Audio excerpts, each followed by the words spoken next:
यो चाहिँ हाम्रो सबभन्दा मुख्य सरकारको विषय हो। कसरी अगाडि बढ्छौँ भनेदेखि अब म तीनटा कुरा तपाईँहरूको त्यो कसरी अगाडि बढ्नु सक्छ भने अबको संसारमा चाहिँ विज्ञान प्रविधि चाहिँ मुख्य भएर विज्ञान प्रविधि नै मुख्य चिज भएर आयो। खेतीपातीमा प्रगति गर्नको निम्ति पनि विज्ञान प्रविधि चाहिने, ज्ञानमा अगाडि बढ्ने हो भने पनि विज्ञान प्रविधि। तपाईँसँग असाध्यै धेरै सम्झिने क्षमता छ तर कम्प्युटर छैन भने तपाईँले सक्नुहुन्छ,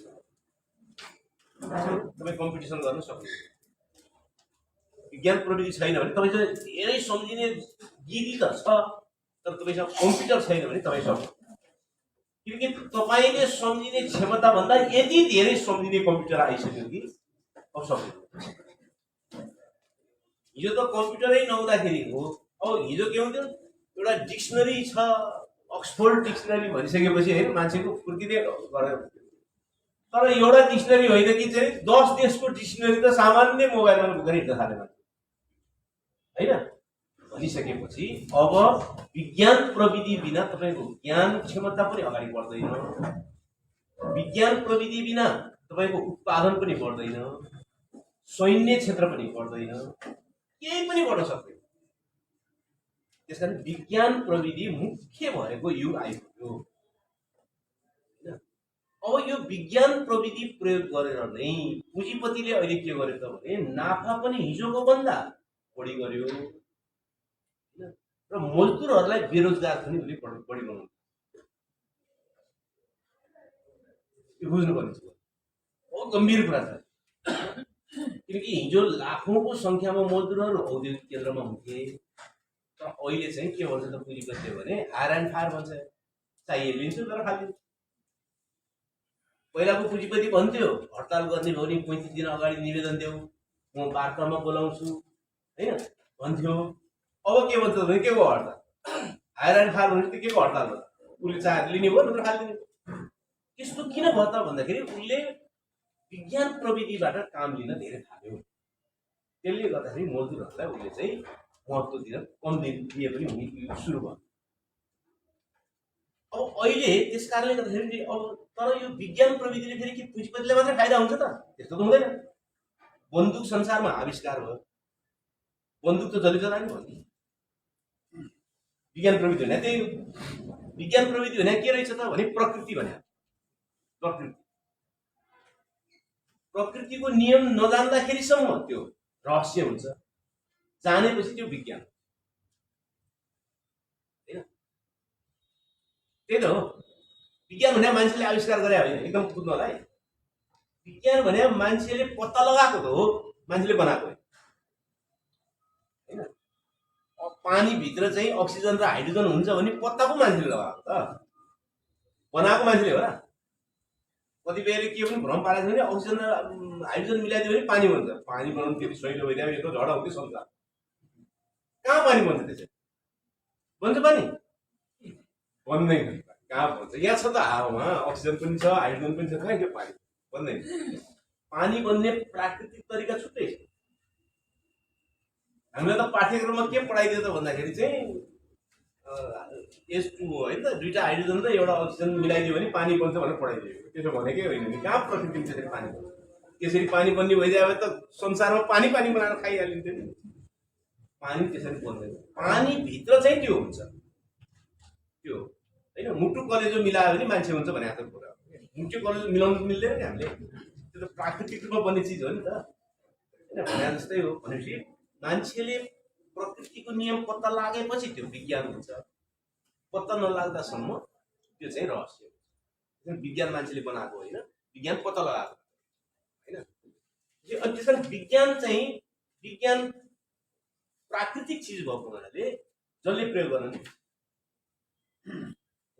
बन्दुक चाहिँ पुँजीपतिले मात्रै चलाउनु मिल्छ भन्ने चाहिँ हामीले मिल्छ, नचलाएसम्म चाहिँ मिल्दैन। चलाएर नि तपाईँहरूको यो स्मार्टफोन हुने साथीहरूसँग वाट्सएप भन्ने होला नि होइन, वाट्सएप भन्ने ठिक हो, वाट्सएप भन्ने होला नि होइन। त्यो वाट्सएप कसले बनाएको भन्दाखेरि चाहिँ युक्रेनको एकजना रेस्टुराँमा काम गर्ने पेराले भन्यो मजदुर। कुनै पुँजीपतिले बनाएको होइन, कुनै साइन्टिस्टले बनाएको होइन। साइन्टिस्ट त पछि भयो अब त्यो बनाइसकेपछि त। तर त्यो व्हाट्सएप भन्ने एप के हो, यो दोहोरी गीत के हो होइन भने अनि त्यहाँ कोण सभा हुन थाल्यो। ल है एकछिन हो अब सकिहाल्छु। त्यो युक्रेनको चाहिँ एकजना बेराले चाहिँ व्हाट्सएप भन्ने भन्यो। त्यो पुँजीपति पनि थिएन, त्यो केही पनि थिएन, त्यो मजदुर उसले पछि बेचेर अहिले पुँजीपति भयो, त्यो अर्को विषय होइन। 12 अरब कतिमा बेच्यो त्यसले होइन, फेसबुकलाई बेच्यो, त्यो अर्को कुरा।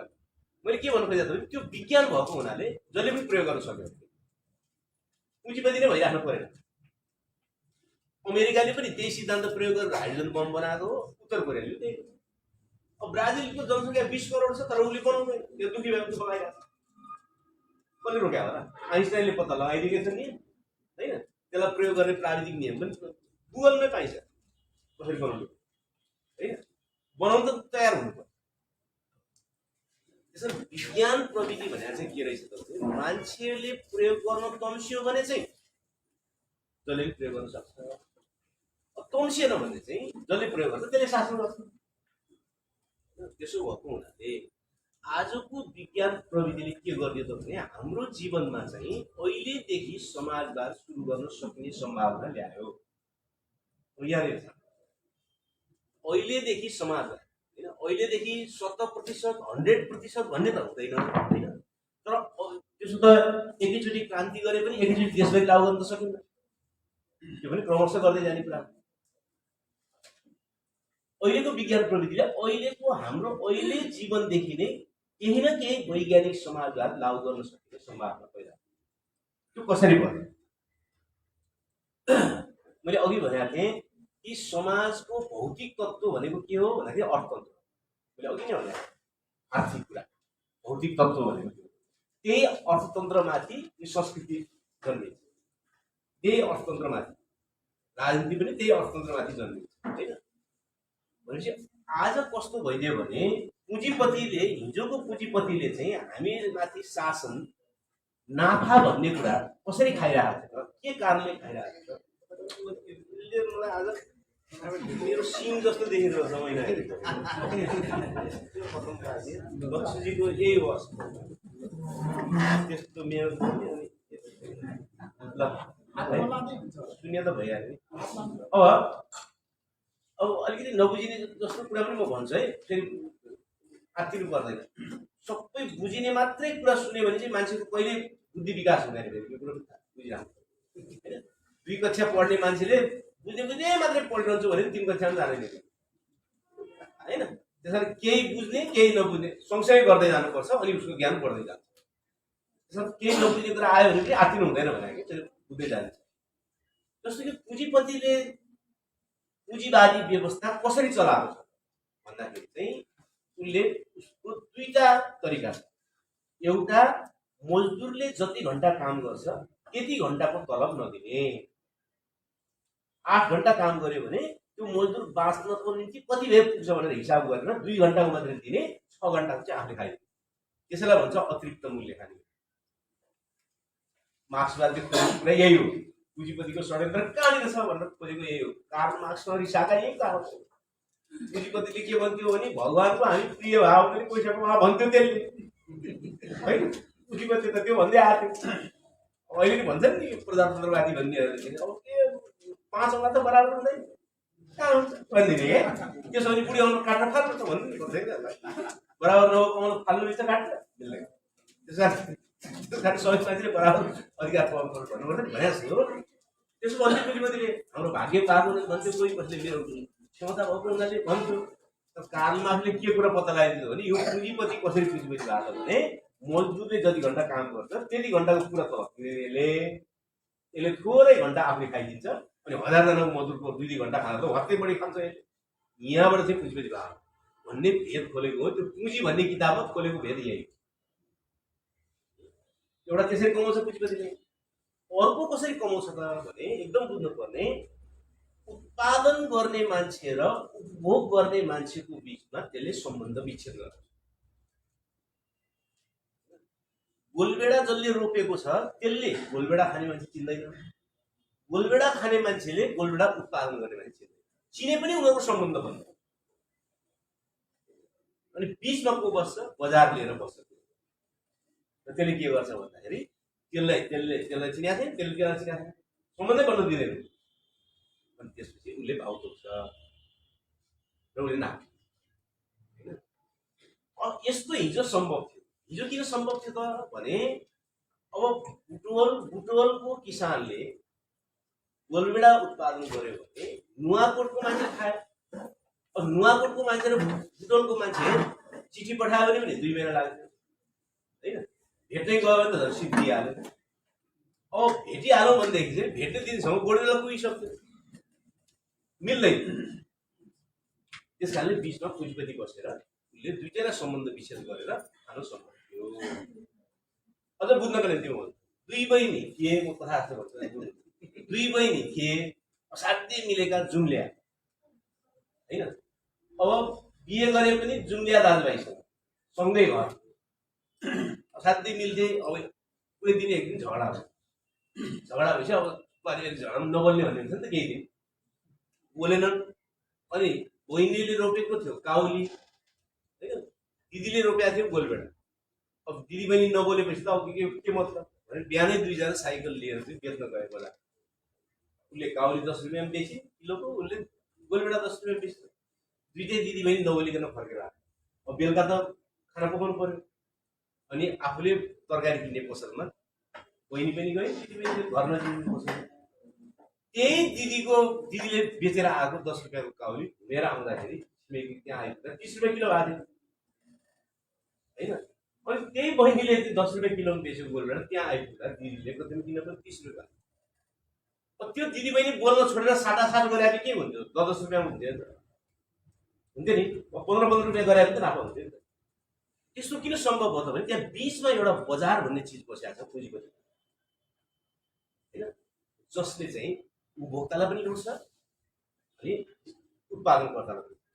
तर आज चाहिँ के सम्भव, आज कस्तो युग आयो त भने विज्ञान प्रविधिको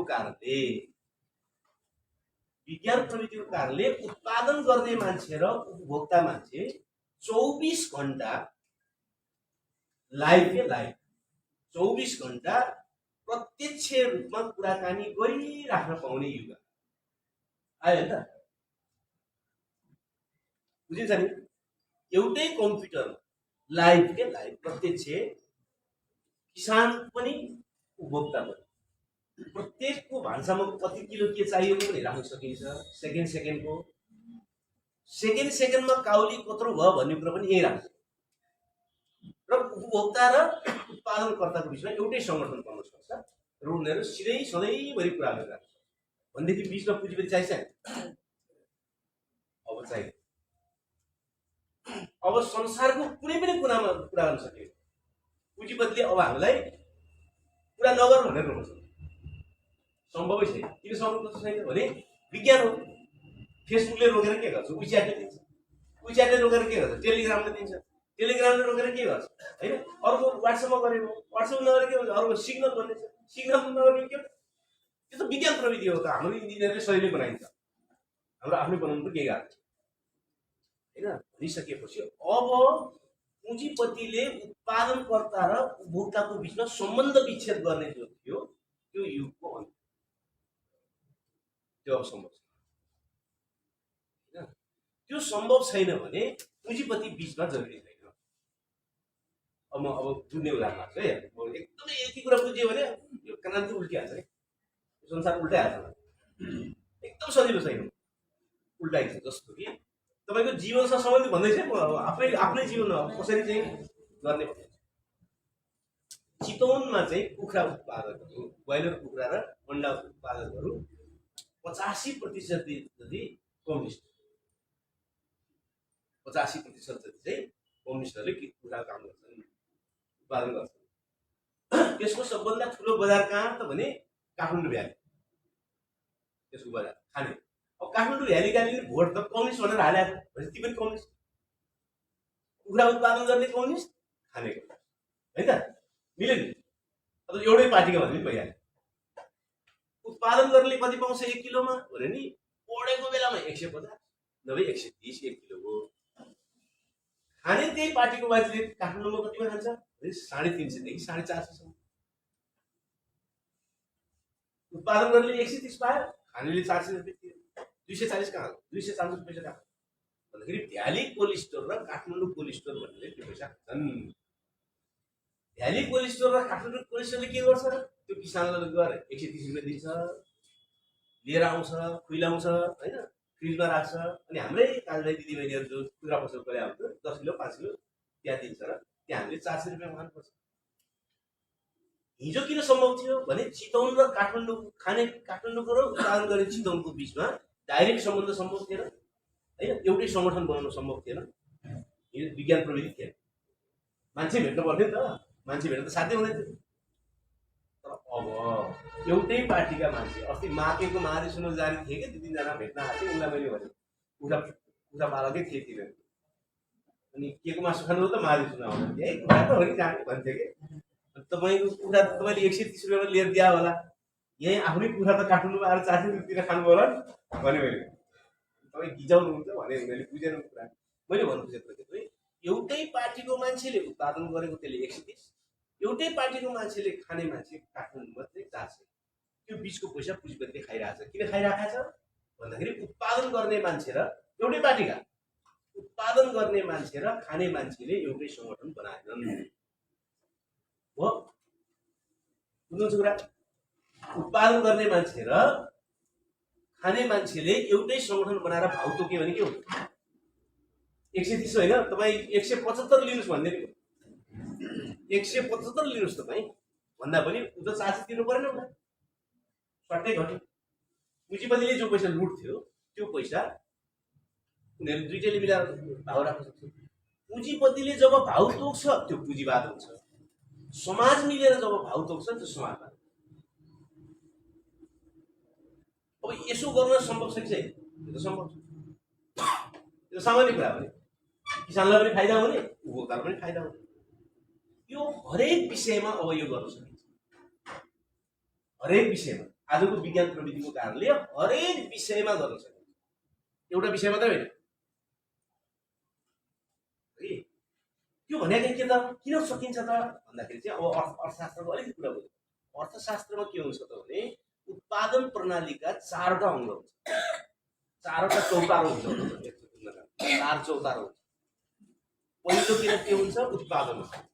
कुनै पनि चाहिँ तपाईँले चाहिँ पानी उत्पादन गर्नुहोस्, गोलभेडा उत्पादन गर्नुहोस्, लुगा उत्पादन गर्नुहोस्, मोटर उत्पादन गर्नुहोस्, जेसुकै गर्नुहोस्, पहिला उत्पादन हुन्छ।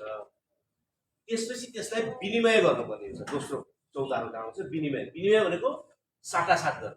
किन तपाईँ चाहिँ गोलभेडा उत्पादन गर्नुहुन्छ भने गोलभेडा त खाएर तपाईँ लुगा पनि चाहियो, लुगा लिँदाखेरि तपाईँले गोलभेडा अरूसँग साट्नु पर्यो। अब लुगा कम्पनीसँग साट्नु जाँदाखेरि उसलाई गोलभेडा चाहिएको रहन्छ भने त अप्ठ्यारो भयो। त्यस कारण पैसा भन्ने चिज जन्म्यो। पैसा किन जन्मिया त भने सबैको प्रतिनिधि जन्म्यो जोसँग साट्नु मिल्ने कि। अनि तपाईँले विनिमय गर्नुपर्छ दोस्रो। अनि तेस्रो तपाईँले त्यसबाट आउने फाइदा वितरण गरेर खानुपर्छ अलिकति। र अनि चौथो हुन्छ उपभोग। यो 4वटा खुड्किला हुन्छ, उत्पादन, विनिमय, वितरण, उपभोग। यो 4वटा खुड्किला पुरा भएपछि त्यसलाई अर्थतन्त्रको एकाइ भन्छ। अब यो 4वटा खुड्किलामा को को छन् त अहिले भने उत्पादनमा को छ? हामी जनता छौँ, हामी श्रमिकहरू छौँ होइन। उपभोग गर्ने को छौँ? हामी नै खान्छौँ। पुँजीपति त यति खान्छ यति पनि छ। उत्पादनमा हामी छौँ, उपभोगमा हामी छौँ। तर बस्या छ विनिमयमा गडबड छ क्या। विनिमयमा पुँजीपतिले कब्जा गरेको छ बजार। यहाँ साट्न लाने बित्तिकै त्यसले सिधाइहाल्छ। बुझ्नुहुन्छ नि कुरा? अब मान्नुहोस् यो 4 खुड्किलामा हामी बस्यौँ भने के हुन्छ? उत्पादन पनि हामीले गर्ने, विनिमय पनि हाम्रै बजार बनाउने आफैले होइन, त्यसपछि वितरण पनि हामी आफै बाँडचुँड गरेर खाने, अनि उपभोग पनि हामी आफै।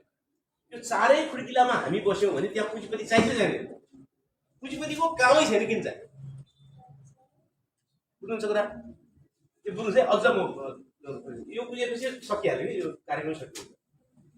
जस्तो कि संसारभरिका मान्छेलाई कतिवटा चिज आवश्यक हुन्छ त भने जम्मा 7वटा चिज आवश्यक हुन्छ।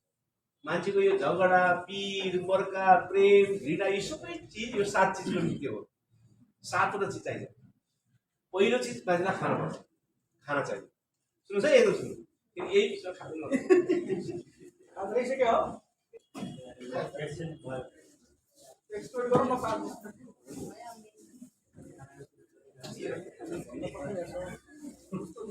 खान थाली सुन्नु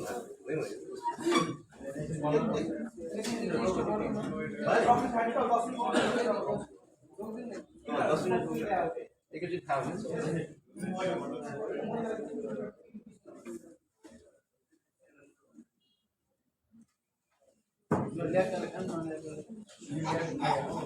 के भयो के सक्ने त्यहाँ रोके एकछिन रोकौँ न 10 मिनट ल्याएकोले खानु ल्याएको खानु खानले खाँदैन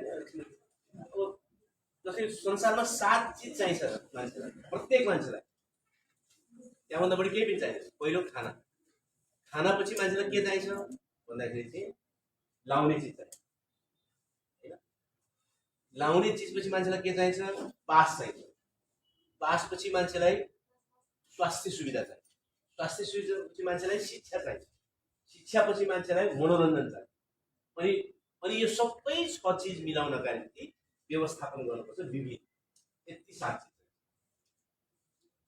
अब मान्नुहोस् यो कोठामा यो मञ्चमा 7 जना मान्छे ल्याएर 7 जना एउटाले के उत्पादन गर्छ खाना मात्रै उत्पादन गर्छ एउटाले के गर्छ वस्त्र लाउने उत्पादन गर्छ एउटाले मनोरञ्जन उत्पादन गर्छ एउटाले शिक्षा एउटाले स्वास्थ्य हैन एउटाले चाहिँ सबैको व्यवस्थापन गर्छ 7 जना मान्छे यहाँ राख्छ अब 7 जना मान्छे राखेर के भन्नु त भन्दाखेरि हामी बाँच्न थालौँ भनेर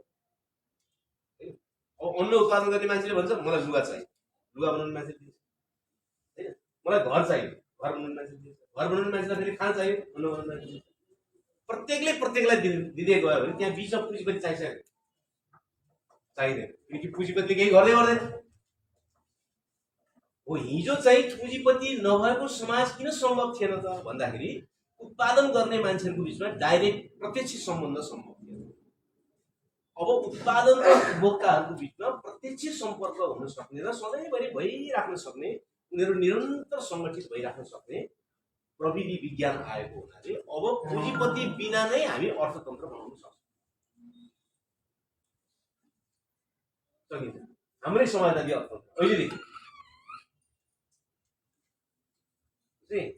अब यसो भने के त भने यो पार्टीमा लाग्ने मान्छेको नेतादेखि कार्यकर्तासम्म सबै नै कुनै न कुनै उत्पादन एकाइको सदस्य हुनै पर्ने भन्ने यो पार्टी कुरा यहाँ होइन अब अहिलेसम्म चाहिँ हाम्रो आन्दोलन कस्तो भयो त भन्दाखेरि एकचोटि 10 वर्ष 20 वर्ष लाएर पहिला क्रान्ति गर्ने क्रान्ति गरिसकेपछि अनि देशभरि सुख सहयोग र समाजवाद ल्याउने भन्ने अहिलेसम्मको कुरा हो अब त्यसरी क्रान्ति हुँदैन अब त्यसरी क्रान्ति हुन पनि सक्छ तर धेरै ढिला होइन अब चाहिँ गर्ने के हो भने अहिलेदेखि नै हाम्रो जीवनमा समाजवाद सुरु गर्ने कसरी सुरु गर्ने मैले भने अघि सिद्धान्त त्यसरी सुरु गर्ने हामी सबै काम गरिरहेको छौँ कोही साइकल बनाइराखेको छ कोही स्कुल पढाइराखेको छ के गरिरहेको छ कोही काम गर्ने कोही बाँच्नु सकेको छैन केही काम पाइएन भने पठाओ जस्तो मोटरसाइकल चलाएर पनि बाँच्नु परेको छ यही त हो हाम्रो काम पैसा खान त हामी पाउँदैन हामी सबै नै काम गरिराखेका छौँ भनेदेखि हामीले बिचमा पुँजीपतिलाई पैसा किन बुझाइरहेको छ किन बुझाइरहेको छ सुन्नुहोस् अब हामी म 2टा उदाहरण राखेर सकिरहेको छु हाम्रो यही सिद्धान्तहरू अब हामीले भनेको के त भने हाम्रो व्यवस्था हामी आफै बनाउन थाल्यौँ र बनाउनको निम्ति सबभन्दा पहिले के बनाउनु पर्यो अर्थतन्त्र बनाउनु पर्यो अर्थतन्त्र बनाउनको निम्ति के गर्नु पर्यो उत्पादन हामीले गर्नु पर्यो विनिमय हामी आफैले गर्नु पर्यो हैन वितरण हामी बाँडचुँड गरेर खानु पर्यो अनि उपभोक्ता पनि हामी आफै गर्नु पर्यो यदि 4वटा खुट्किलामा हामी मात्रै भयो भने त्यो हाम्रो अर्थतन्त्र भयो त्यो पुँजीपति चाहियो अब यसको सुरुवात हामीले म सानो उदाहरण काठमाडौँमा रहेका हाम्रो महिला संगठनका साथीहरूले एउटा झोल साबुन उत्पादन गर्ने कारखाना खोल्नु सानो यही फर्मुलामा सुरु गर्नु पर्यो त प्रयोग सुरु गरेपछि अलिक ज्ञान आउँदै जान्छ कहाँ कहाँ गडबड हुन थाहा हुँदै जान्छ होइन सानो 5-5 हजार रुपियाँ 15 जना साथीहरूले हाल्नु सङ्गठनले गरे होइन सङ्गठनसँग सम्बन्धित साथी समर्थनको निम्ति गरिदिने होइन, पार्टीलाई एक पैसा चाहिँदैन। आफ्नो पार्टी कार्यकर्ता आफ्नो जनसमुदाय बाँध्न थाल्यो भने चाहिँ पार्टी त्यसै हुर्किहाल्छ। के कारणले होइन, पार्टीले गरे, पार्टीले त नीति बनाउने हो, त्यो सुरक्षा गर्ने जसलाई आवश्यक छ त्यसले गर्ने। 15 जना मैले साथीहरू मिल्नुभयो र उहाँले 5,000 रुपियाँ 1.5 लाख पैसा। अब अहिले चाहिँ विज्ञान प्रविधि के छ, छ्यास छ, केमिकल विज्ञान चाहिँ छ्यास छ। इन्जिनियरलाई बोलाइदियो 300 रुपियाँ दियो भने उसले सबै कुरो भन्छ, सिकाइदिएर गयो। केही गाह्रो छैन, सानो कुराको लागि प्लेन बनाउनु पो अहिले सकिन्न त। उहाँले के गर्नुभयो, साबुन उत्पादन गर्न थाल्यो र बजारमा तपाईँहरूले कति गर्ने गर्नु भएको छ। आजले लिक्विड साबुनले, झोल साबुनले भाँडा मार्ने मध्यम वर्गमा चल्या। प्रिल भन्ने एउटा बहुराष्ट्रिय कम्पनीको साबुन पनि आउँछ, त्यसको 150 रुपियाँ पर्छ 1 लिटर। उहाँहरूले त्यो 1 लिटर साबुन चाहिँ 75 रुपियाँमा आफूले प्रयोग गर्न सक्ने गरी उत्पादन गर्छ। बजारमा 150 हो, 75 रुपियाँ होइन। तपाईँले लिन त्यो 15 जना बाहेकका साथीले लिन जानुभयो भने तपाईँलाई 100 लिनुहुन्छ, 25 रुपियाँ बढी लिनुहुन्छ। तपाईँको घरसम्म पुर्याउन आउनु पर्यो भने 110 रुपियाँ लिनुहुन्छ। घरैमा सेवा लिँदाखेरि पनि त्यो समूहसँग नजोडिएकाहरूलाई कति फाइदा भयो, 40 रुपियाँ फाइदा भयो 1 लिटर प्रयोग गर्दा। अब त्यो 15 जनालाई कति फाइदा भयो है, 15 जनाले एक प्रत्येक, फेरि त्यो साबुन कसले प्रयोग गर्ने हो त, उनीहरू आफै प्रयोग गर्छ। प्रत्येक घरमा महिलाले त भाँडा मारिराखे, मैला पुछ्यो मारिराखे। उनीहरूले प्रयोग गर्दाखेरि के भयो त भने प्रत्येक 1 लिटर साबुन प्रयोग गर्दाखेरि बजारको भन्दा उहाँहरूलाई 50 रुपियाँ भान्सामा फाइदा भयो। 75 रुपियाँ भान्सामा फाइदा भयो। एक दोस्रो कुरा के फाइदा भयो भने फेरि तपाईँले बाहिरको मान्छेलाई पनि बेच्नुहुन्छ, उहाँहरू जो लिन जानुहुन्छ, त्यहाँबाट आएको जो फाइदा छ त्यो फाइदा फेरि त्यो 5,000 हाल्ने सबैले बराबर बाँडेर लिनुहुन्छ। दोस्रो फाइदा। तेस्रो फाइदा के भयो त भने उहाँहरूले त्यो कारखाना चलाउनुको निम्ति 3 जनालाई 14,500 को दरले रोजगारी दिन्छ। 3टा फाइदा। अब ती 15 जना महिलालाई जुलुसमा आउनुपर्छ भन्नै पर्दैन क्या, कुरा बुझिहाल्नु कुरा।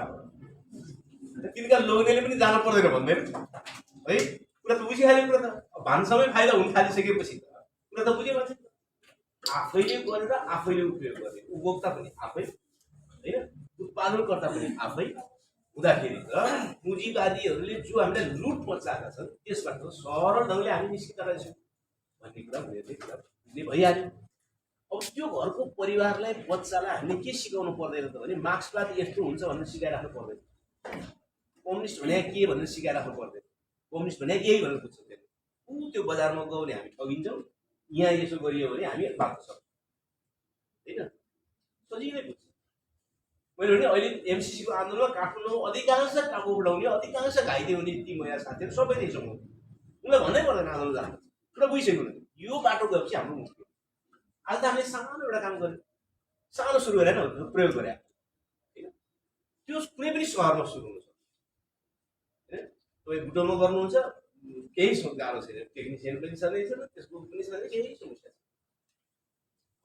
अब मान्नुहोस् यसरी हामीले के भन्यो त भने अब यो प्रकारले हामीले चाहिँ देशैभरि हाम्रो पार्टीको समर्थक र हाम्रो पार्टीको नेता कार्यकर्ता सबै नै कुनै न कुनै उत्पादनको एकाइमा बस्न पर्छ भन्ने नियम के हो। पहिला पहिला के थियो त भने अर्कै थियो नि कुरा, अब त्यसो बस्नुपर्छ, रुचि भएको के फरक पर्छ, मन मिल्ने साथीहरू बस्ने, रुचि भएको बस्ने, त्यो 49 जनासँग बस्छ र क्रमशः त्यसले उत्पादन गर्छ। अब मान्नुहोस् अहिले त हामीले साबुन मात्रै गरे हुनाले त्यो एकको जस्तो भएको छ।